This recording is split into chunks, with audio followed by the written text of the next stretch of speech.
నల్గొండ జిల్లా నకరేకల్లో జల్సాలకు అలవాటు పడి బైక్లను చోరీ చేస్తున్న దొంగల ముఠాను అరెస్టు చేశారు పోలీసులు. ఫిర్యాదుల ఆధారంగా స్పెషల్ టీంతో ఎంక్వైరీ చేసి నిందితులను పట్టుకున్నామన్నారు ఎస్పీ శరత్ చంద్ర పవార్.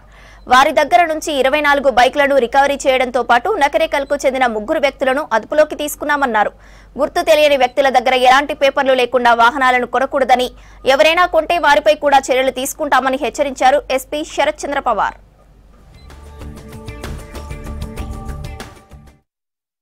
ఓన్లీ మన నకరేకల్ టౌన్ లో ఒక 9 బైక్స్ వరకు మిస్సింగ్ కేసెస్ ఐడెంటిఫై చేసి వాటన్నిటికీ కూడా మనము ప్రాపర్ గా ఎంక్వైరీ చేసుకుంటూ వర్కౌట్ చేయడం చేస్తే దాంట్లో నిన్న మనం వెహికల్ చెకింగ్ లో 3 అక్యూజ్లను పట్టుకోవడం జరిగింది. అందులో ఒకటి అశోక్, అతను బిలాంగ్స్ టు నకరేకల్ టౌన్ నుంచి.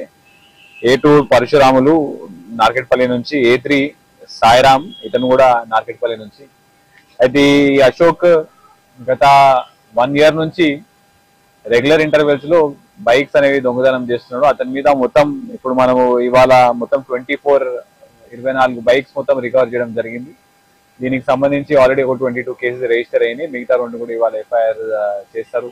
దీంట్లో మనకి రాచకొండలో 12 కేసులు, నల్గొండలో 9, సూర్యాపేటలో 1 కేసు మనం రిజిస్టర్ చేయడం జరిగింది.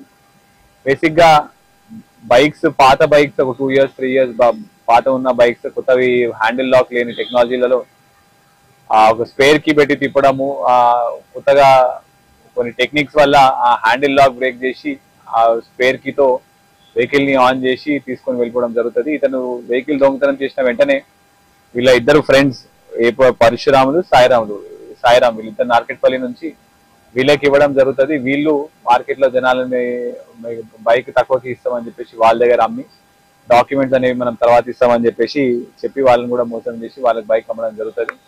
దీనికి సంబంధించి మనం ఇప్పుడు దాకా 22 కేసులు మనం రిజిస్టర్ చేయడం జరిగింది. నిన్న పక్కా ఇన్ఫర్మేషన్ మీద సిఐ గారు, వాళ్ళ టీం, ఎస్ఐ లచ్చిరెడ్డి వాళ్ళ టీం అందరూ కూడా వర్కౌట్ చేసుకొని నిన్న వాళ్ళని పట్టుకోవడం జరిగింది. వాళ్ళ దగ్గర నుంచి మనం ఇప్పుడు మొత్తం కలిపి 24 బైక్స్, మొత్తం వాల్యూ 18,20,000 వర్త్ వాల్యూ మనం ఇవాళ పట్టుకోవడం జరిగింది.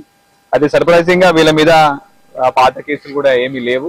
ఇప్పుడు ఇవన్నీ కేసెస్ తీసుకొని మనం వీళ్ళ మీద షీట్స్ అనేవి ఓపెన్ చేసి వీళ్ళ మీద ఇంకా గట్టిగా నిఘా పెట్టడం జరుగుతుంది. అవసరమైతే దీని మీద PD యాక్ట్ కూడా వర్కౌట్ చేయడం జరుగుతుంది.